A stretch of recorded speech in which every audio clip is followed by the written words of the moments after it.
자, 그러면은 이번 시간부터는 기본 제3장의 꿈의 다양한 상징 기법에 관해서 살펴보도록 하겠습니다.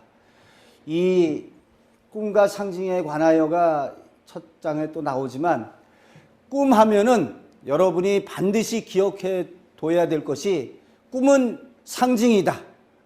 이런 말씀을 드리고 싶습니다.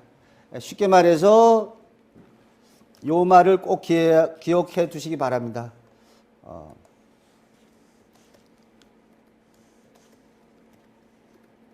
꿈은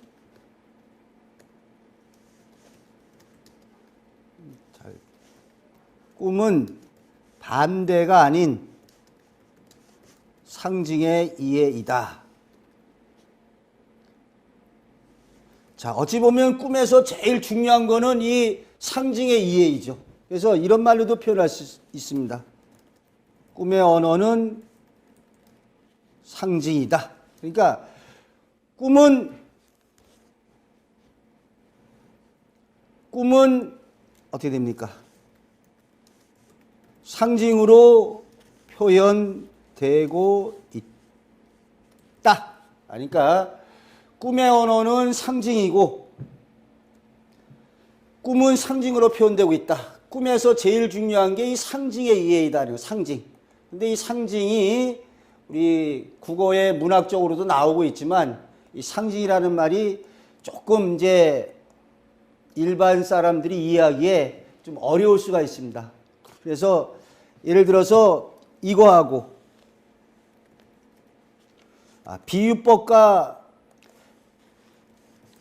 비유와 상징이 어떻게 다르냐?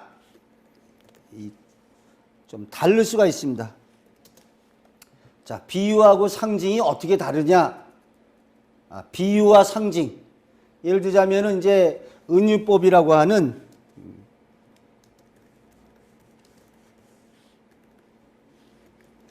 내 마음은 호수여, 이런 말이 있고, 자, 그러면은 여기에서 요 위에 부분은 비유입니다. 요 밑에 거는 상징이고요. 그러면은 이 내 마음은 호수여 하면은 이때는 이제 이렇게 말합니다. A는 B이다. 이때 A를 갖다가 이런 식으로 얘기를 합니다. 국어적으로 하자면 A는 B이다 했을 적에 원관념과 보조관념이라는 말을 씁니다. 즉 이때의 원관념은 마음이죠. 보조관념은 호수입니다. 그래서 내 마음은 호수여 하면은 이렇게 원관념도 있고 보조관념도 있으니까 그나마 이해하기가 쉽습니다. 그래서 이건 무슨 뜻이 되죠? 내 마음은 유사성이 있습니다. 유사성. 둘 사이에 이제 유사성이 있다는 거, 유사성. 서로 좀 닮은 점이 있다, 이거. 닮는 점이 있다, 유사성. 그럼 어떤 점을 닮았습니까? 내 마음을 호소하면은 원관념, 보조관념, 유사성이 있는데, 맑다, 잔잔하다. 이런 의미가 호수에는 맑다, 잔잔하다, 고요하다는 의미가 있습니다. 그래서 이 해석은 이렇게 되죠. 내 마음은 호수같이 어떻습니까? 잔잔하고 고요하고 어떻게 되죠? 맑다. 이런 뜻이 나오게 됩니다. 그래서 이 경우에 내 마음은 호수여 하면 A는 B다. 원관념, 보조관념 둘 사이 유사성이 있고 맑다, 잔잔하다, 고요하다. 내 마음은 호수같이 맑고 잔잔하고 고요하다요. 그런데 이 상징은 요거는 이제 비유와 상징이 되면 A는 B이다 해서 거의 1대1입니다. 1대1이라고 친다면 1대1의 관념인데 이게 상징에서는 1대 다가 아닙니다.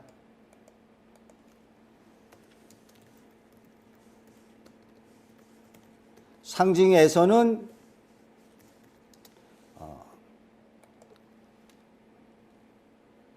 이렇게 되죠. A는 숨고 상징에서는 원관념은 숨고 B다만 나오는 거예요. B. 그리고 이게 1대 1이 아니라 1대 다입니다. 다. 조금 이해가 안 되시는 분은 이제 예를 들겠습니다.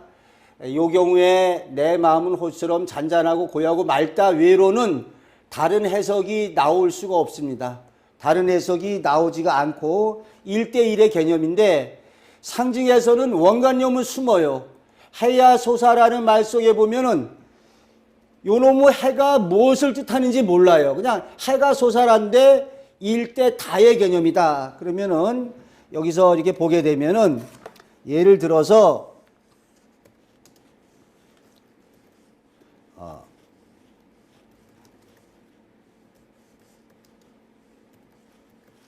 이런 개념이 될 수 있죠.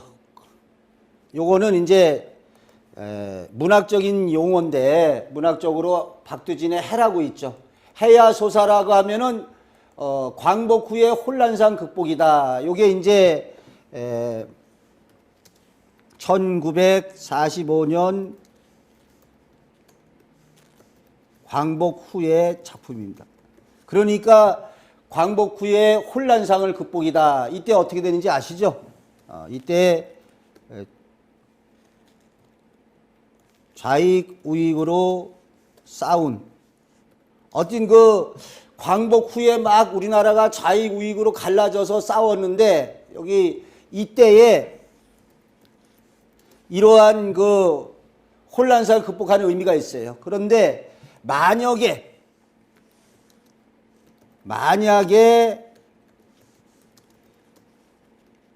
일제 때 쓴 작품이라면 어떻게 되겠습니까?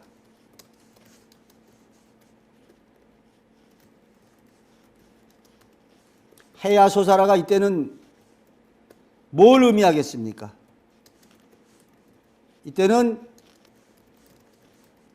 조국의 광복을 뜻한다고 볼 수 있죠. 자, 이게 참 중요한 사항인데 여기 이 비유법에서는 내 마음은 호수같이 잔잔하고 고요하고 맑다 이런 해석으로는 안 나오게 되는데 상징에서는 원관념을 숨고 A는 B다라는 얘기죠. 해야 소사라는 상징적인 의미예요. 근데 이러한 상징이 원관념을 숨고 뭐뭐는 B다라는 말이 나옵니다. 그러면 이렇게 뭐뭐는 B다. 즉 해야 소사라. 그럼 이 해가 뭘 뜻하는지는 지금 정확하게 알 수가 없는 거죠.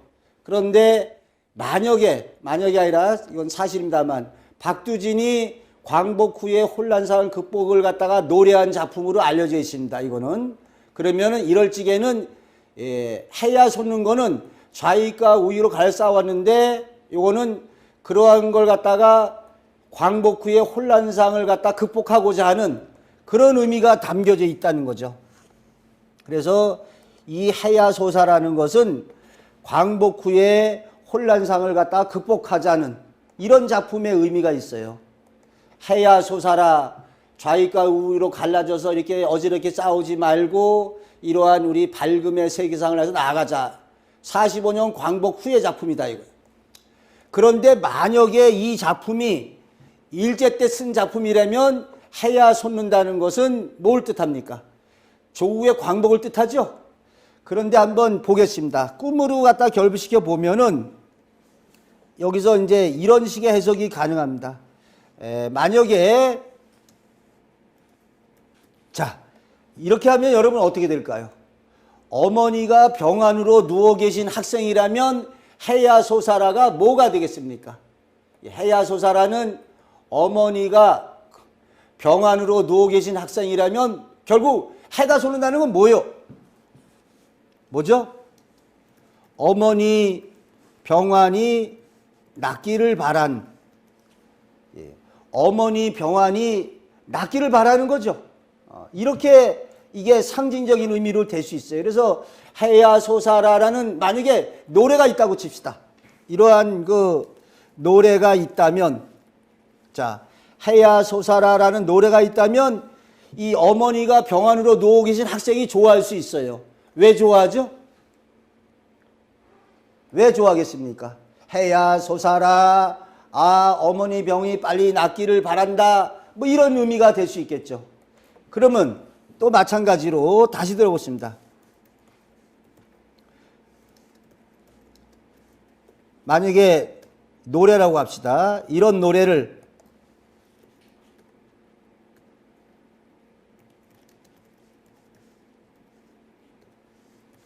자, 만약에 이것이 이제 해야 솟아라라는 이런 노래가 있다고 칩시다.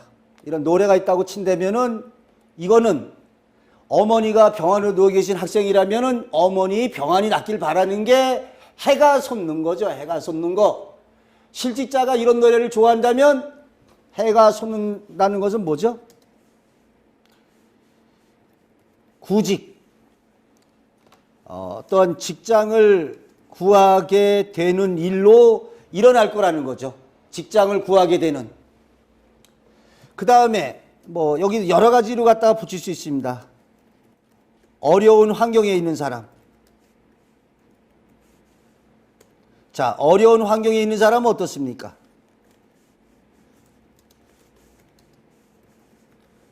어려운 환경에 있는 사람이라면 당연히 뭐 출세,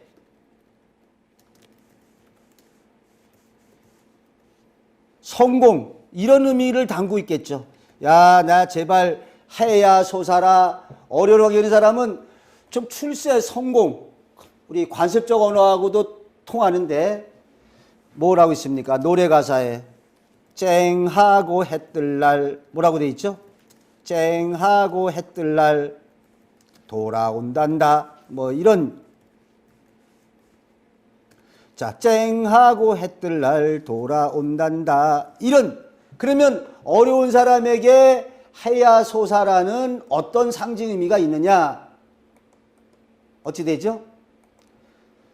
해야 솟아라는 출세 성공을 뜻한다. 이거 출세나 성공. 자, 마지막으로 하나만 예 들어보겠습니다. 이거는 무한히 뭐 10개, 20개도 만들어낼 수 있죠. 만약에 애인이 없는 사람이라면 뭘 뜻해요? 애인이 없는 사람이 해야 솟아라 하면은 당연히 해로 상징된 뭐 빛나는 애인을 갖다가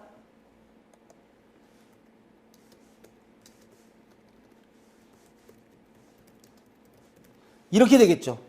만약에 애인이 없는 사람이라면 해로 상징된 빛나는 애인이 생기기를 갖다가 바란다 이거죠. 그러니까 이 상징이라는 거는 이 원관념이 숨어요. 그리고 보조관념만 드러나 있다 이거예요. 어렵게 느껴지죠. 해야 솟아라. 이놈의 해가 뭘 뜻하는지는 보조관념에 드러나 있어서 일대 다로 여러 가지로 돼요. 이 다라는 게 어떻게 됩니까? 처한 환경에 따라서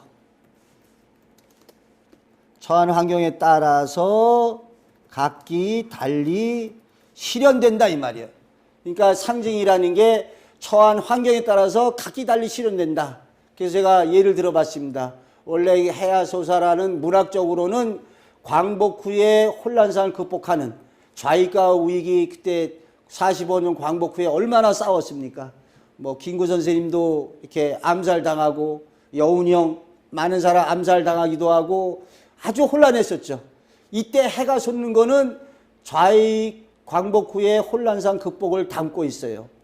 만약에 이 작품이 일제 때 쓴 작품이라면 해야 솟아라가 어떤 조국의 광복을 뜻하겠죠. 얘기했지만 조국의 광복이라고 볼 수 있어요. 해가 솟는 게. 또 만약에 이런 노래도 있을 수 있는데 어머니가 병환으로 누워 계신 학생이라면 해가 솟는다는 게 어머니 병환이 낫기를 바라는 것이고, 실직자가 이런 노래를 이렇게 좋아하게 되는 게 구직, 직장을 구하고자 하는 바람을 해야소사라. 또 실제로 만약에 실직자가 이런 꿈을 꾸면 어찌 되겠습니까? 실직자가 해가 솟는 꿈을 꾸면 당연히 직장을 구하게 되겠죠. 또 만약에 월세방에 있는 사람이 이런 꿈을 꾸면은 자기 집을 마련할 수가 있죠. 사회가 솟았으니까. 또 어려운 환경에 있는 사람 출세 성공하게 되죠.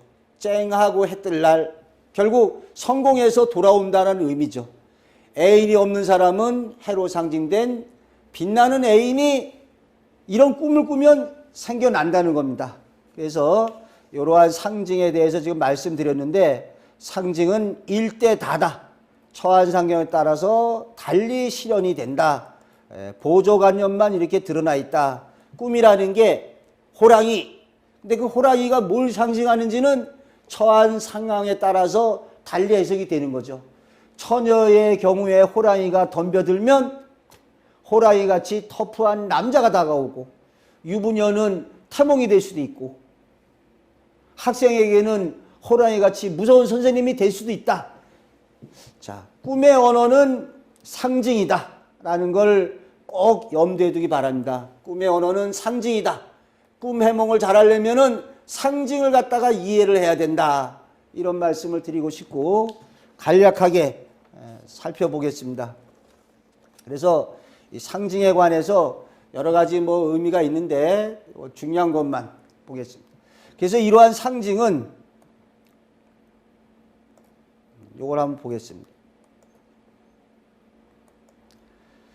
자, 상징은 여기에 일상의 언어생활이나 문학작품, 민속신앙, 꿈의 표현기법에 널리 쓰이고 있어요. 이게 상징이라는 게 꿈에서만 쓰이는 게 아닙니다. 이 꿈에서만 쓰이는 게 아니라 상징은 이제 우리 문학작품에서도 상징을 쓰고 민속신앙에서도 쓰고 꿈의 표현기법에 널리 쓰이고 있죠. 그래서 예를 들어서 관습적인 상징이 있어요. 여러분 비둘기 하면 어찌 됩니까? 비둘기. 자, 비둘기 하면은 평화, 백합 하면은 순결, 십자가 하면은 고난, 희생, 이렇게 쓰죠. 또 요것뿐만이 아니라 나중에 이제 다루겠지만 누구는 누구의 오른팔이다, 호박이 넝쿨째 굴러 들어왔다, 꽃뱀에게 물렸다, 우리 강아지, 이러한 일상의 언어 생활에도 상징의 표현 기법이 널리 쓰이고 있습니다. 그래서 누구는 누구의 오른팔, 신복이다, 호박이 넝쿨째 굴러 들어왔다, 뭡니까? 재물이 생겼다, 꽃뱀에게 물렸다, 다 아시죠? 어떠한 유혹하는 여자에게, 화류계 여자에게 돈을 뜯기게 되는 경우에 꽃뱀 물렸다, 엄마가 자식을 갖다가 아유 강아지, 우리 똥강아지 이러면은 꿈속에서 강아지가 자기 아들의 상징으로 등장될 수도 있는 거죠. 꿈속에서 호박이 열렸으면은 재물이 많이 얻게 되는 거고, 꿈속에서 뱀에게, 꽃다운 뱀에게 물렸을 때 현실에서는 화류계 여성을 만나가지고 돈을 뜯기는 일이 일어날 수가 있는 거죠. 이렇게 여러 가지가 있는데 문학에서도 또 상징적인 의미가 있습니다. 그래서 예를 들어서 문학에 여러분 서정주의 국화 옆에서 나오는 국화는 뭘 상징합니까? 자, 서정주의 국화 옆에서는 국화는 원숙한 여성미를 상징해요. 40대 여인 같은, 사실 국화는 40대 여인의 원숙미하고 좀 어울리죠.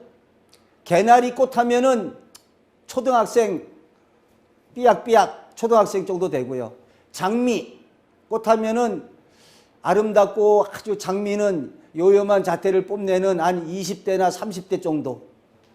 그런데 국화는 아주 원숙한 40대 여인이다 이거죠.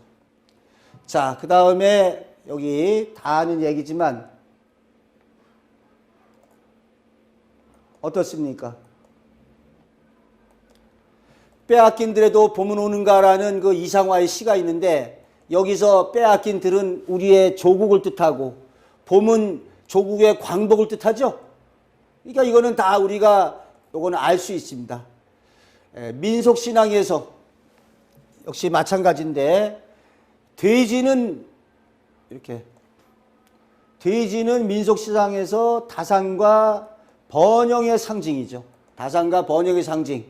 그 다음에 대나무꽃도 역시 보면은 진기하죠. 이게 뭐 잘 안 피는 꽃이니까 대나무꽃이 무한히 발전해가는 번영을 상징하고 있어요.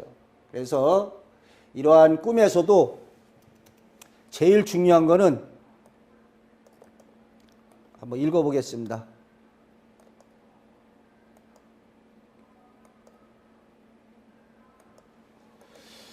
자, 꿈에서도 이러한 상징 기법은 다양하게 나타나고 있는데 이러한 꿈의 상징은 인류에게 있어서 시대와 지역을 초월해서 공통적이고 원초적이고 원형적인 상징이에요. 예를 들어서 우리 한국 사람에게 뭐 이빨이 빠지는 꿈을 꿨다. 외국 사람도 역시 이빨이 빠지는 꿈을 꾸면 안 좋겠죠. 다만 여기에서 좀 하나 덧붙인다면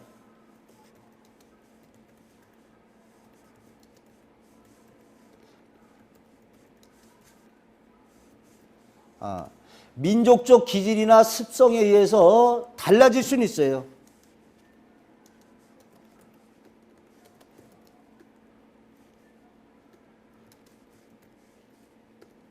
다르게 적용이 가능하다. 이건 될 수 있습니다. 그래서 우리는 돼지 꿈하면은 재물이 들어오지만 돼지를 갖다가 만약에 어떤 다른 나라에서는 돼지 꿈이 그렇게 실현 안 될 수도 있습니다. 그 경우에는 이제 안 될 수도 있는데 민족적인 기질이나 습성에 따라서 다소 다르게 적용될 수 있지만 보편적으로는 예를 들어서 꿈에 돌멩이의 머리를 맞는 꿈을 꿨다. 그러면 어떻습니까? 좋습니까? 나쁩니까? 머리에 돌멩이 맞았다. 그러면은 남한테 순환이나 모욕이나 멸시나 존심을 해치는 일이 일어나죠. 근데 생각을 해보십시오. 우리 관습적으로 죄 없는 자가 이 여인에게 돌을 쳐라. 돌을 친다는 거는 남한테 비평을 가하고 학대를 가하고 남을 꾸짖는 행위죠. 그럼 우리나라 사람이 꿈에 머리에 돌멩이 많은 꿈을 꿨다. 그러면 남한테 비난받고 안 좋은 일이 일어납니다. 그러면 서양 사람이 머리에 돌멩이 맞는 꿈을 꾸면 재물이 생깁니까? 경사스러운 일이 일어납니까? 그렇지는 않습니다. 꿈의 상징은 보편적으로 시대와 공간을 초월해서 이루어지고 있죠. 다시 예를 들어 말씀드리면 자신의 팔이 잘려지는 꿈을 우리 한국 사람이 꾸건 일본 사람이 꾸건 중국 사람이 꾸건 미국 사람이 꾸건 자신의 팔 잘려지는 꿈을 꿨으면 팔과 같은 소중한 어떤 존재, 사람이나 대상이 자기로부터 떨어져 나가는 일로 실현이 된다는 말씀입니다. 다만 상징이기 때문에 그 팔이 잘려진 꿈이 어떤 사람하고 결별할 수도 있고 자기가 하던 어떤 일거리 대상에서 결별하는 일로 될 수도 있는 거죠. 자, 두 번째로 이 꿈은 지금 상징의 언어라는 말씀을 쭉 지금 제가 드렸는데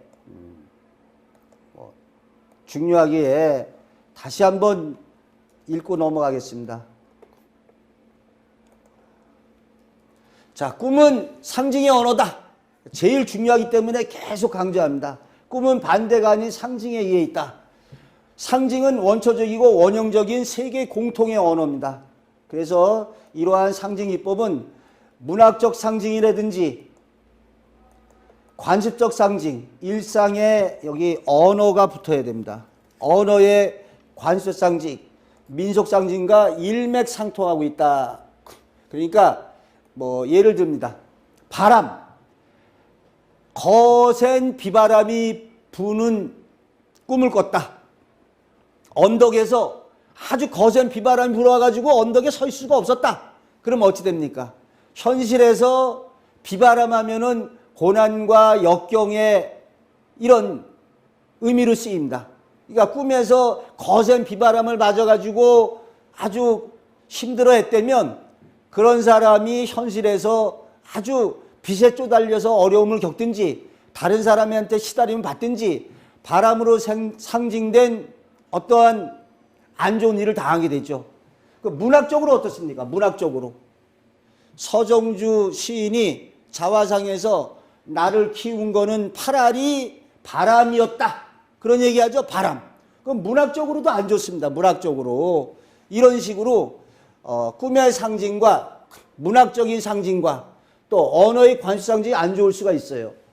뭐 간단한 예를 갖다 말씀드리면 우리가 직장 상사가 부하 직원을 야단칠 때 제일 많이 쓰는 말이 뭡니까? 야, 너 자식 옷 벗고 싶어? 라고 얘기합니다. 그럼 옷 벗고 싶어 그러면 그 말 들었을 때 부하 직원은 다 알아요. 너 새끼야 잘리고 싶어? 다 알죠? 근데 어떻습니까? 그 앞에서 예 하고 옷 하나 벗어주고 나오면 됩니까? 옷 벗고 싶어는 뭐예요? 관습 상징으로 너 직장을 잃고 싶냐? 이런 뜻이죠. 그런데 꿈의 상징 기법에서 옷을 잃어버리는 꿈을 꾸면 실직하는 일로 일어납니다. 그러니까 꿈의 상징이나 언어의 관수 상징이 일치한다는 거죠. 이제 예를 들어서 살펴보겠습니다만 책에 쓴 내용입니다만은 꿈은 일어날 일을 상징적으로 전개하고 있다. 그런데 이러한 상징을 갖다가 꿈의 세계를 현실의 언어 잣대로 해석하면 안 돼요. 어디까지나 꿈의 해석은 꿈의 언어로 풀어야 되는데 이 꿈의 언어는 상징이고 꿈의 이해는 상징 표상의 이해에 있다. 그러니까 현실의 언어로 해서는 안 되고 꿈에서는 다소 황당한 전개가 벌어지기도 해요. 그러나 그걸 갖다가 상징적으로 본다면 이렇습니다. 뭐 다시 다른 예를 하나 들으면은 어느 학생의 상담 사례인데 상담글을 올렸는데 그렇습니다. 선생님 큰일 났어요. 어젯밤 꿈에 아버지가 어머니를 죽이는 꿈을 꿨어요. 그러면은 아버지가 어머니를 죽이는 꿈은 상징으로 바라봐야 된다는 거죠. 상징으로 바라보면 어떻습니까? 물론 사실적 꿈이라면 실제 그런 일이 일어날 수가 있겠죠. 그러나 대부분의 상징적인 꿈에서는 꿈에 아버지가 어머니를 죽이는 꿈을 꿨으니까 죽인다는 거는 상대방에 대한 굴복, 제압, 복종시킴이니까 그런 꿈을 꿨으니까 아버지가 어머니를 죽였다. 그러면은 어떤 어머니가 뭘 잘못해서 아버지 말에 속된 표현으로 코가 끼인 것처럼 아버지가 시키는 대로 어떤 말을 듣게 된다. 어머니가 아버지 말에 꼼짝 못하게 된다라는 것을 뜻하는 거죠. 자, 이런 식으로 상징적으로 보면은 된다. 그러니까 꿈의 상징에서는 현실에서 일어날 수 없는 걸 상징적인 표현으로 알려주고 일깨워주고 있습니다. 자, 다시 예를 들자면 여기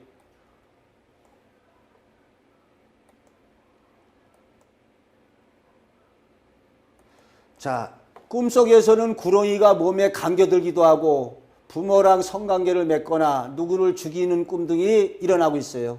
근데 상징적으로 보면은 구렁이가 몸에 감겨드는 거는 이성의 상대방이 다가오거나 재물이 다가오는 걸 뜻하고 있습니다.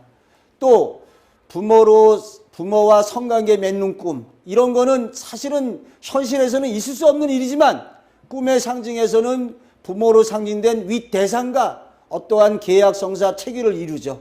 또 죽이는 거는 상대방을 제약, 굴복, 복종시키는 거로.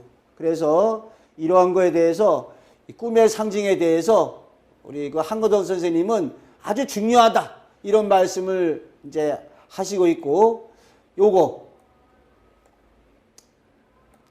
아까 뭐 설명을 드렸는데요. 꿈의 진리는 하나다. 꿈의 상징은 공통적인 형성 원리와 보편성 띠고 있다. 팔 잘려지는 꿈에 예를 들었습니다. 우리나라 사람 안 좋은 게 아니라 미국 사람, 중국 사람 다 안 좋다. 아프리카 사람도 마찬가지다. 그런데 예외가 있다면 이게 될 수가 있죠. 예외가 있다면은 어떻습니까? 민족성이나 문화적 체험, 역사적 배경, 기질이나 환경적 영향, 도덕적 가치 기준에 따라서 각기 다른 관점과 견해를 보일 수가 있죠. 민족적 특징에 따라서. 우리나라에서는 남녀 혼욕을 하면 어떻습니까? 참 쌍놈들이라고 그러죠. 남녀가 한 목욕탕에 들어가서 있으면 저 쌍놈들 봤나. 그런데 외국은 어떻습니까? 가까운 일본만 봐도 혼욕을 갖다가 한다고 하지 않습니까? 이걸 이렇게 문화적 차이, 어떠한 역사적 배경 이런 거에 의해서 각기 다른 것처럼 어떠한 꿈의 해석에서도 조금 달라질 수는 있지만 근본적인 거는 변하지 않는다는 거죠. 그리고 이러한 상징은 프로이트도 그의 그 정신분석 입문 이런 쪽에서 상징의 상징성이다라는 10번째 강의로 설명하고 있습니다. 그래서 프로이트도 역시 이러한 꿈에서 상징이 중요하다는 걸 알고 있어요.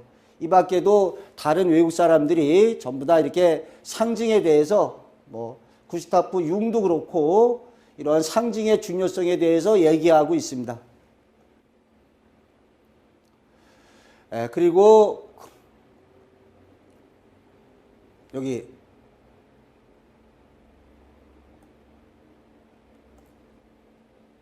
이러한 상징이 어떻게 되어 있느냐.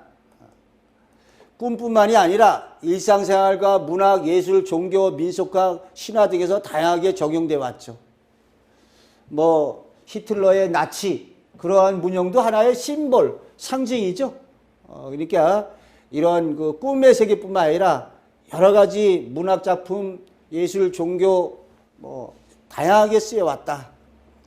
자, 그다음에 꿈의 상징과 이 언어가 또 이제 아까 제가 좀 간단히 설명을 드렸지만 꿈의 언어와 관습적인 언어, 토의적, 민간적 신앙과 어떻게 다르냐 뭐 이런 거로 지금 나오고 있습니다. 그래서 이제 구렁이에 관한 것이 이제 어떻게 전개되느냐 하면은 이제 구렁이 하면은 크게 이제 우리가 구렁이 하면은 크게 이제 한번 봅시다.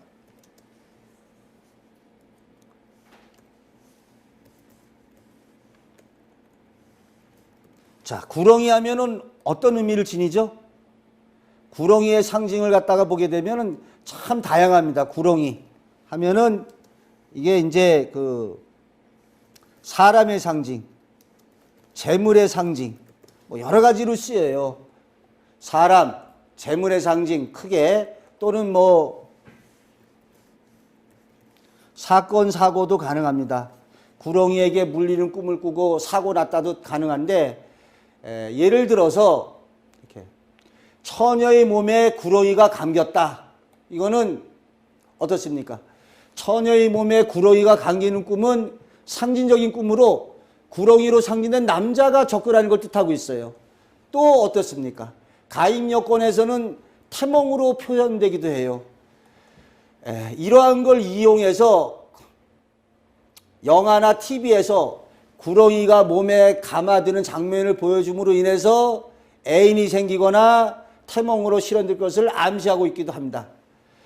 또 이런 아까 꿈의 상징은 동서양을 막론한다고 그랬는데 이 서양에서 그 성추행 동영상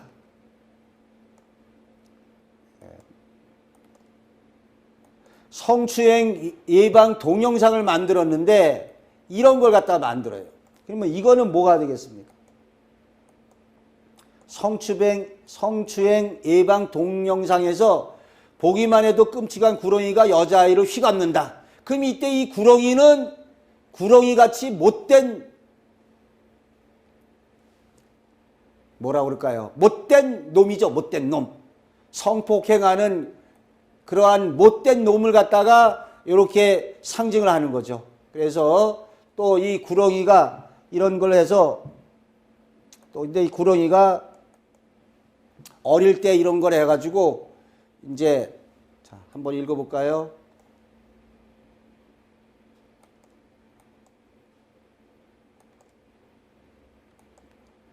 자, 구렁이는 사람 피부빛을 띠고 남자 성기처럼 생긴 걸 갖다가 이렇게 동료에서 나와요.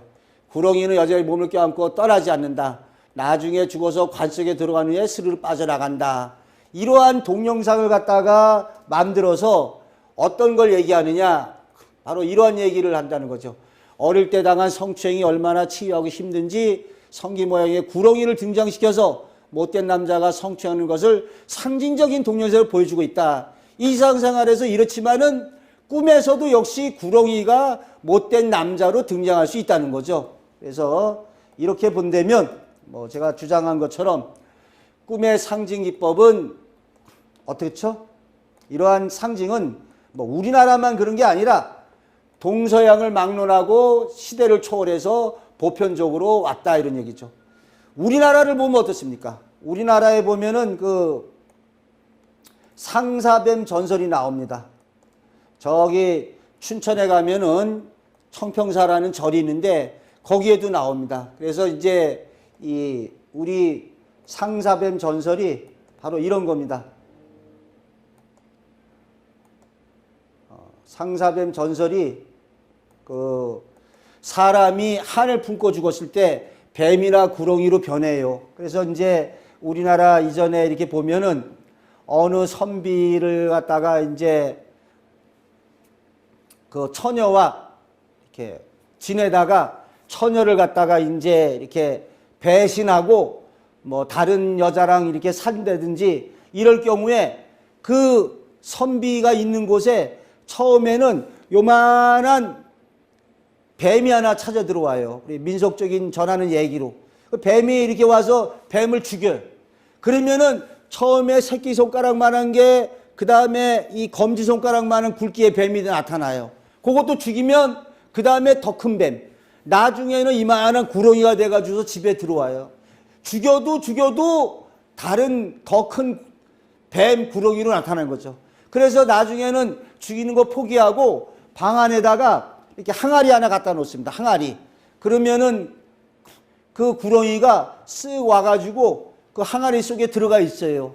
그래가지고 선비가 밥 먹을 때는 이렇게 항아리에서 빼내가지고 아이고 우리 낭군 밥 먹는구나 이렇게 쳐다보고 있어요. 다른 곳으로 발령나면은 등에다가 그 항아리 얻고 가요. 저기 춘천의 청평사에도 이렇게 원통하게 죽은 사람이 뭐 또는 이렇게 뱀이 돼가지고 떨어지지 않는데 청평사 와서 그 뱀을 떨치게 해줬다고 고맙다고 청평사라는 절을 세웠다. 이런 그 상사뱀 전설이 나옵니다.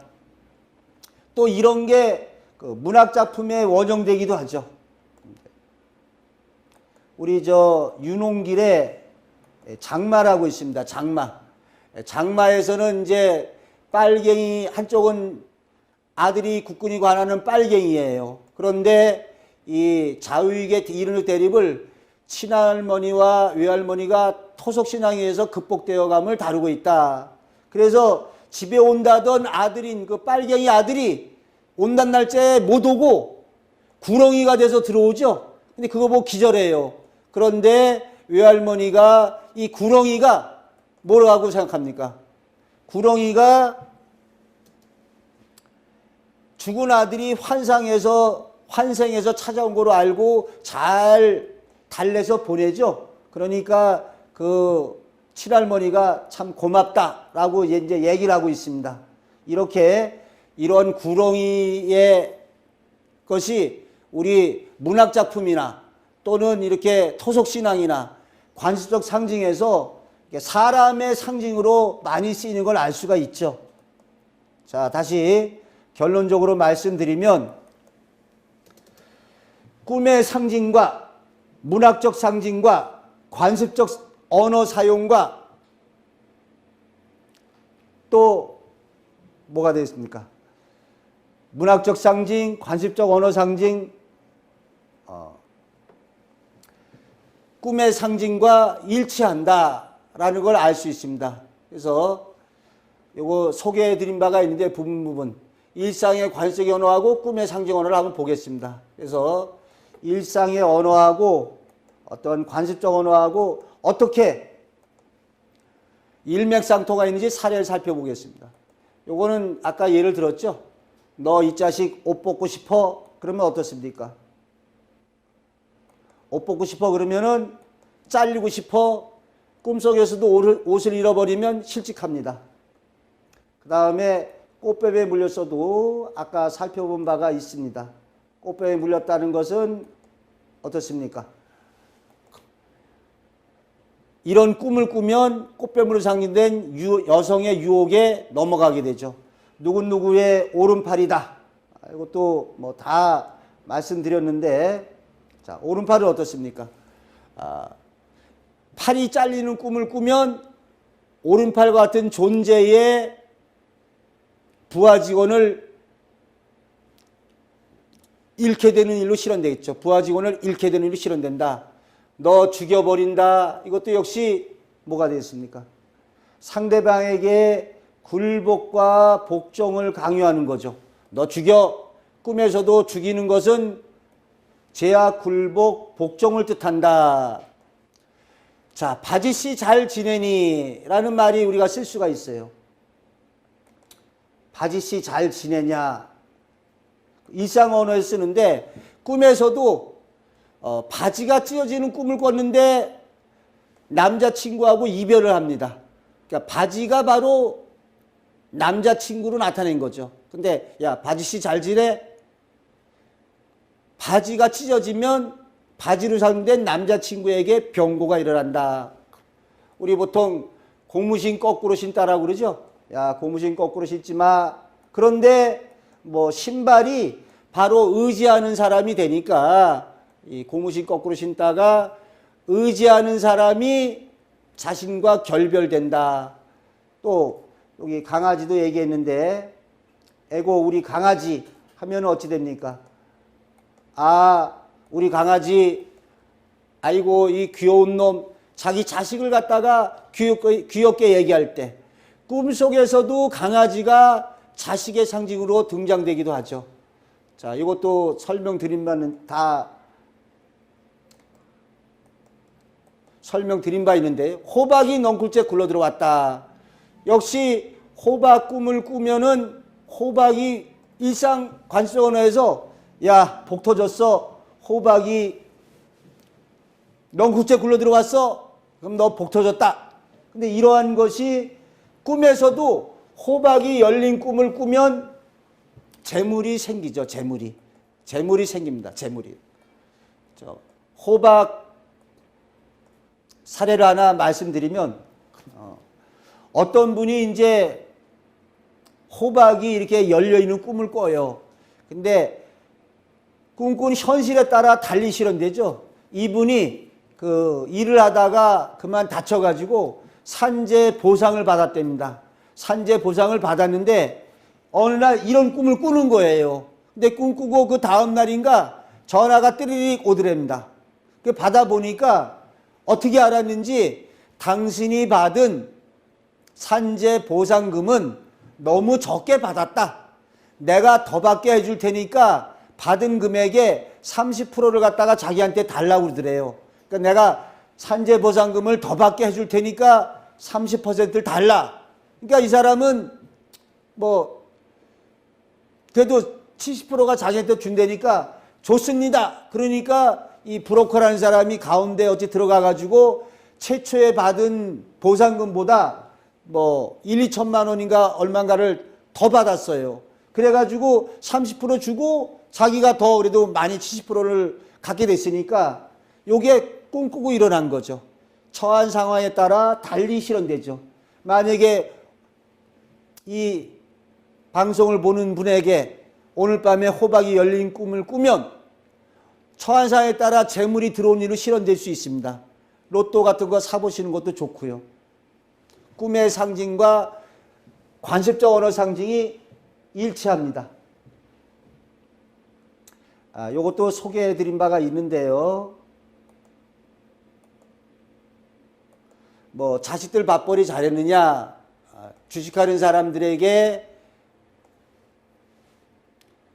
매수 종목에서 많은 수익을 거뒀느냐, 즉 자식이라는 게 실제 자식이 아니라 증권이나 주식이나 아끼는 승용차라든지 이렇게 애착을 가진 대상의 상징으로 쓰입니다. 그러니까 일상 언어에서도 관습 언어에서도 이런 표현을 쓴다.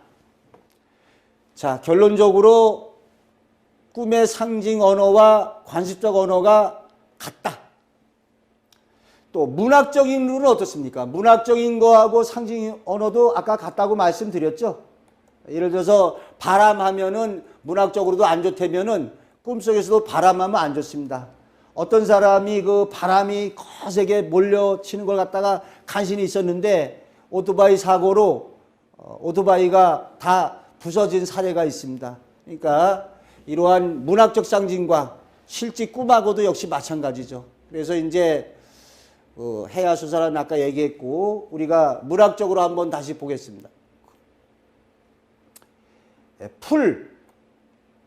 풀하면은 뭐가 됩니까?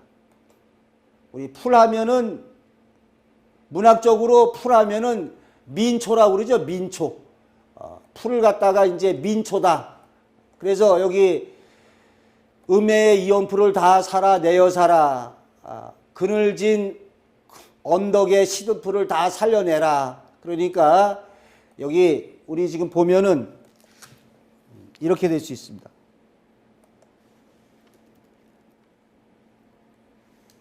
풀, 나무, 숲, 뭐 이런 것이 전부 다 어찌 보면은 사람의 상징이 될 수 있다는 거죠.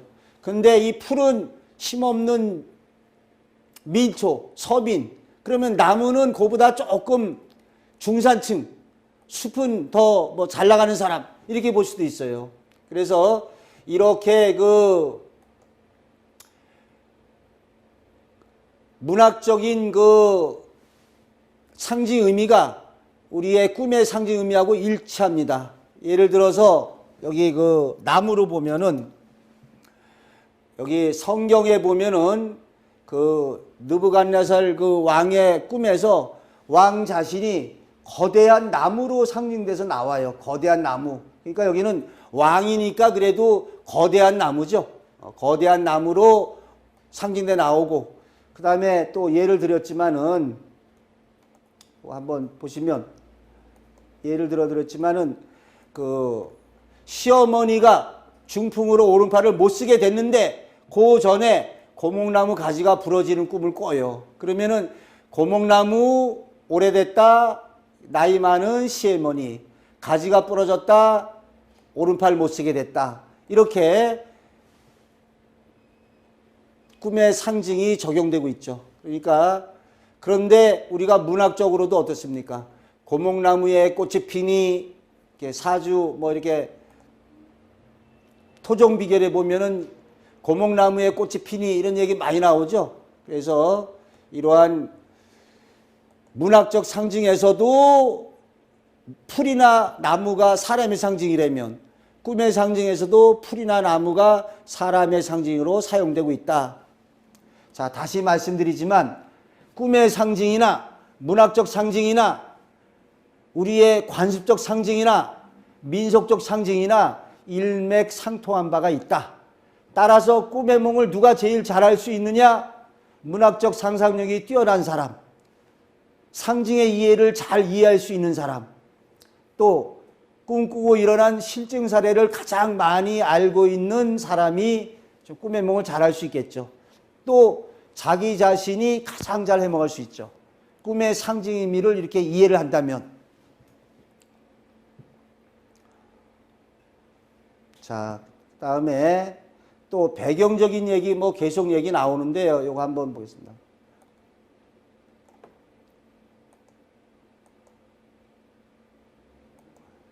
자, 그 다음에 꿈속의 배경적인 요소도 소설에서 배운 것과 일맥상통하게 전개되어 있어요.